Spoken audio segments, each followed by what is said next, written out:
Hello,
hello, hello, everyone.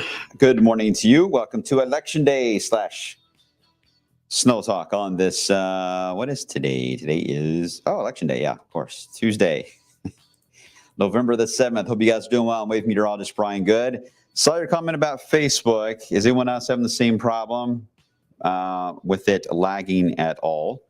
Let me know. There's a lot of different settings that have changed because they're getting ready for election stuff here today. So I want to make sure that on the weather block side of things, we don't have anything too crazy that's unusual there. I can't really check it at the moment, but if there's anything weird going on, let me know, and I'll make sure to get it addressed there, okay? So I apologize for that. If you seem struggling there, okay, seems okay now. All right, just keep it on it. Let me know. It's probably just, it's probably mad like everyone else is, well, as far as snow lovers, about the weather pattern here. But I'll monitor that as we head through the next few moments here on the live feed. Okay, so we're trying to keep you updated on your comments as well. Kathy, yes, see Facebook, no issue Facebook that I can see, and then Kathy says yes, it is lagging. So it may just depend on how things are downloading in your area at that particular time. Okay, let's get right to it, and I'll come back around to your comments and questions. So make sure to let me know what questions you got. I'm sure you got the big obvious ones. Where's the snow? It's a good question. Well, it's not here, and it's not going to be for a while. But this isn't a shocker. I'm not going to spend too much time talking about that, and we'll get right into the setup here because you guys know we're going to be in a warmer pattern here for a while. I think it's still going to be certainly through Thanksgiving. We're fine. After that, that's when we'll get into some issues more than likely as we get into December, but more on that in just a few minutes. Today, though, on this election day, no excuse to not get to the polls. I went this morning went there and got my, well, you can't even see it, but I got my band this morning. No problem at all. I walked right in, was able to get my ballot and able to vote and walk right back out. And I had zero problems. So everyone's super nice. Everyone's in a really good mood. So highly encourage you if you have a chance to get out to the polls to do so, because it's not set up long lines. And school's out today in Jefferson County too, so that does help. All right, clouds. Yeah, kind of a gloomy setup here today. The stubborn clouds. Normally this would keep us on a chilly, cold side. We'd be cuddled up with blankets and getting ready for lighting a cozy fire, right? No, not in this setup. We are in the upper 60s in some areas right now. So the cloud deck is only preventing us just from getting into the upper 70s today. Instead of clouds, we're looking at mainly lower 70s for a lot of us. So a bit unusual, but it could be worse. Still, it does make you a little sleepy. Cloudy days like this do make me sleepy a lot. I'm sure you guys are kind of like struggling here today. Like, oh man, I just need a nap or 3. But those of you north of Scott County, you got full sun. Those of you south of Bardstown and even down into E-Town, is anyone in E-Town right now, are dealing with nothing but full sun at the moment. So it's really just along the I-64 corridor where these clouds are stuck. And I don't see a lot of improvement on that today. This is a typical stratus deck that takes some time to erode away, and it may take all the way past sunset to get to erode away. So that means some of you down here across E-Town, down into Marion County, Greene and Taylor, you may actually get a little closer to about 77, 78. Briefly. Now, for those of you in Indiana, you may be warmer than Louisville. It's possible, but you also have a little more of the northerly wind showing up there, so you may see that balance out. But either way, you got beautiful sun on either side of Louisville today, but along the I-64 corridor, not so much. Okay, here's the game plan for the rest of the day. Where we got that stratus that is forming, it's about 2,700 feet off the ground at the moment, which is low enough that if it can generate sprinkles, they can make it to the ground. So you may see 1 or 2 raindrops on your windshield. Don't be surprised. It would be along, again, where that cloud bank is. If you're going to see it, that's where it would be. Eventually, that stratus formed there of clouds across 64 will become the actual warm front and lift north tonight, heading toward Indiana, away from Kentucky. That will happen, I would say, around 7 or 8 o'clock. We'll start to see the movement happen, and then certainly by 1 or 2 a.m., it should already be a little closer toward Cincinnati. When that happens, it could also generate 1 or 2 areas of drizzle or sprinkles. It's possible.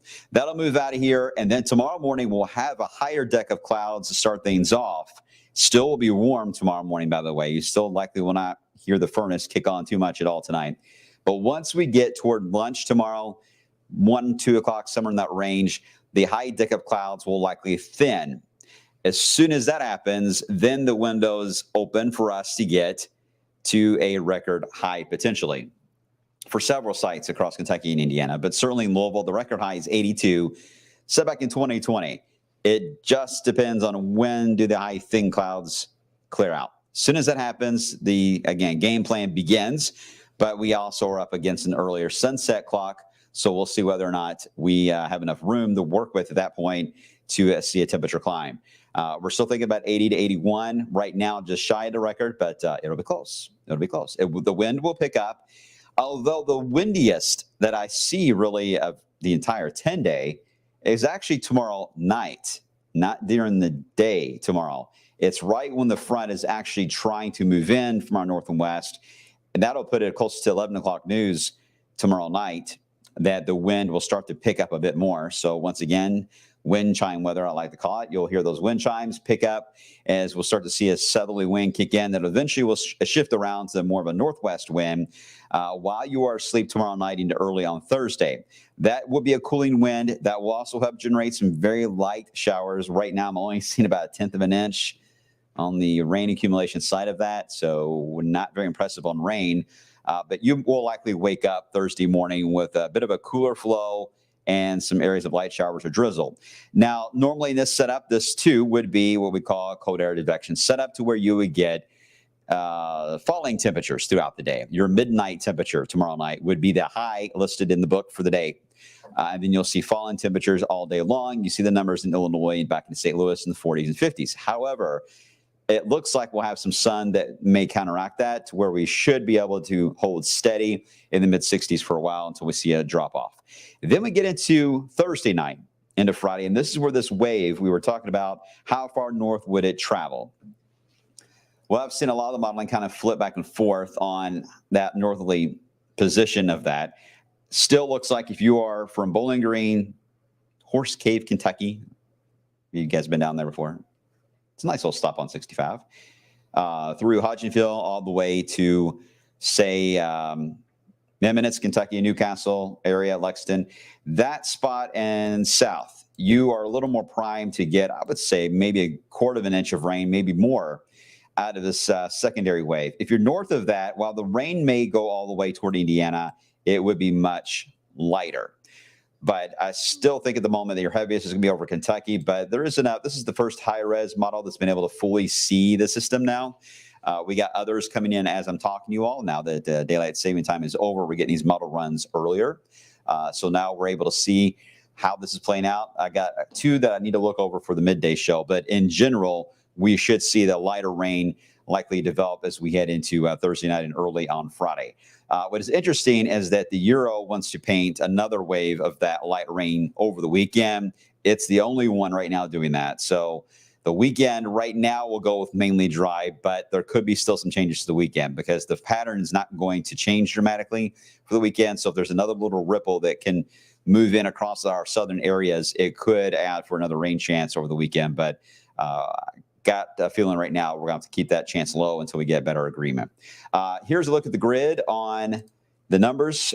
This is what we look at. Everything you just saw in map form, but listed more in numerical form. And one of the things I noticed is the wind gust. Again, you see potential gust into the morning hours, daytime hours, around 30 or so miles per hour. You get into tomorrow night, though, closer to 9 p.m. to midnight, and that's when it shows the wind gusts over 30 miles per hour here into Louisville. So again, this is not you got a daytime wind tomorrow once those high clouds clear out, allowing us to really warm up. But you also have a nighttime wind associated with the actual front that is moving in. So windy either way. I haven't seen too many inflatables up for Thanksgiving. You don't see as many. That's probably the only holiday you don't see as many of. There's the one giant turkey that's across the street for me that is there. But most people don't have the inflatables up, although there is a house I saw today in Okolona already fully decked out with inflatables. I'm talking a lot of inflatables for Christmas. Everything's already out. So I thought I was feeling guilty for putting my lights, at least on the house. Some people already got everything up and ready to go. So anyway, if you have anything up like that, just be mindful the wind is going to be strong tomorrow and tomorrow night. Okay, so what happens after that? I mentioned the weekend, kind of iffy on whether or not we get another little ripple. These try to move in from the Gulf of Mexico, and they kind of round Arkansas and try to push into Kentucky and Tennessee. The problem is this is a very strong high pressure sitting here. So some have a chance to make it all the way through and get pushed to the Carolinas near Cape Hatteras. Some just do a swirly Q and don't have a chance and then just go right back out to sea again and cannot even get to Kentucky. So that's the reason why the modeling is having a tough time figuring out how does that moisture get into Kentucky or can it at all. That's the reason why, again, the weekend chance may be changing a bit. Eventually, we'll get rid of this whole entire setup in general for our area. The West Coast becomes the show. They're going to end up with an increased amount of rain and mountain snow. Fairly typical El Nino type pattern developing here. We're going to get a much more active jet into the Rockies for them. Nice little push of moisture coming in from the Pacific. So this will be your main weather woes of the entire lower 48 for all of next week. Will take place for the western United States. Other than a little bit of rain into Texas, Texarkana area, I don't see much happening for the rest of the country. Fairly quiet. We will try to warm back up again, but because this low pressure is digging so much here into the Rockies, it will try to push in a bubble of warm air. But we also have a high pressure here, a bit of a block trying to form off the coast of Nantucket. And because of that, we get almost into what we call Omega block. It takes on the symbol that almost looks like the Greek symbol of Omega, but not entirely. It's close.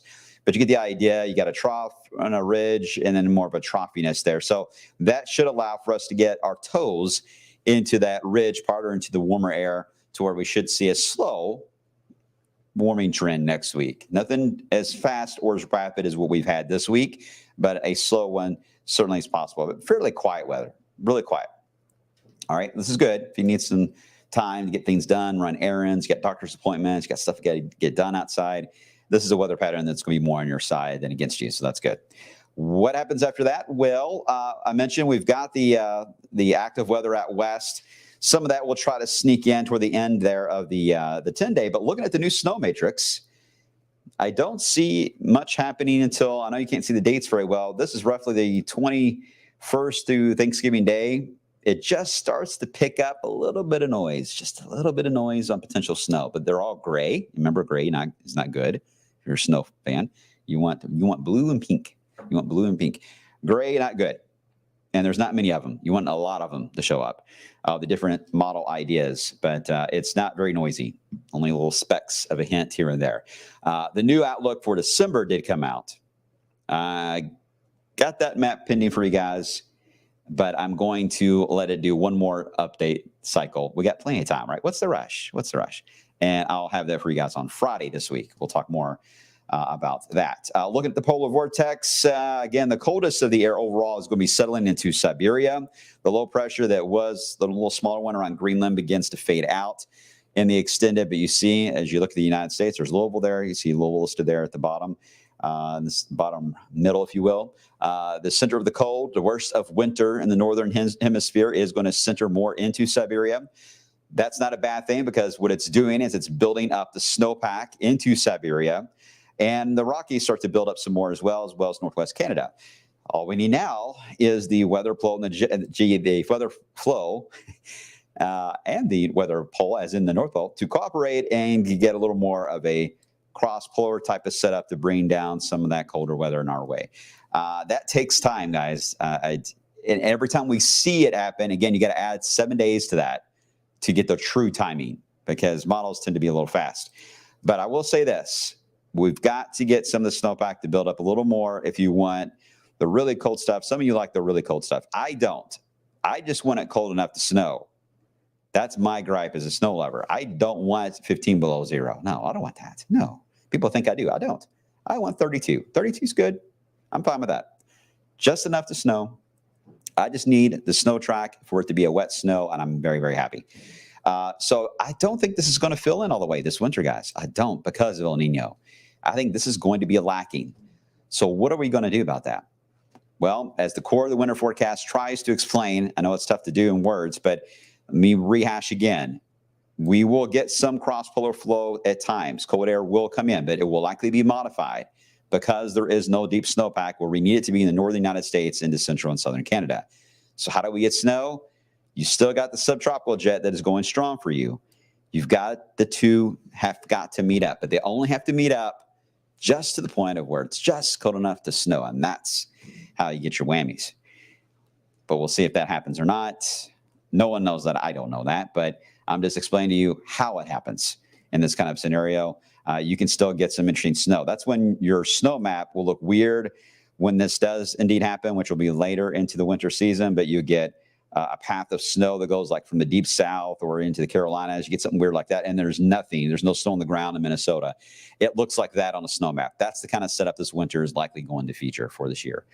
So it's going to be a frustrating setup for snow lovers there and snow lovers in the deep south, because we don't know how the two are going to play out. So it's not cut and dry on how a normal winter will go. But that's typical for El Nino. Does that make sense? Nope. Just no ice. I agree. Just no ice. No one likes ice. Ice is bad enough. We can't even drive on light rain in this area. What are you talking about? Add ice into the mix, we're really in trouble. All right, so that's how it's looking, guys. Pretty easy, all right? Self-explanatory. We got time. Still looks like it's going to be some fun and games, perhaps at the end of November into December. We may get our first little test of some wintry weather. Otherwise, I don't think it's really going to try to kick in a little more until the second half of the winter season. We'll see if that's the case or not when we get an updated look at some of the data toward the mid-November time period. The more the data starts to come back into play. But right now, that's where we stand on this, guys. Until then, enjoy the warm air. It is going to be about 73, 74 this afternoon. right around 80 degrees and windy tomorrow and tomorrow night. Then it's back to a reality check for several days. We'll see how it looks coming up tomorrow, you guys, on Snow Talk coming up at about 9:30 tomorrow as well. Until then, enjoy the rest of your election day. Get out and vote. I'll see you on midday.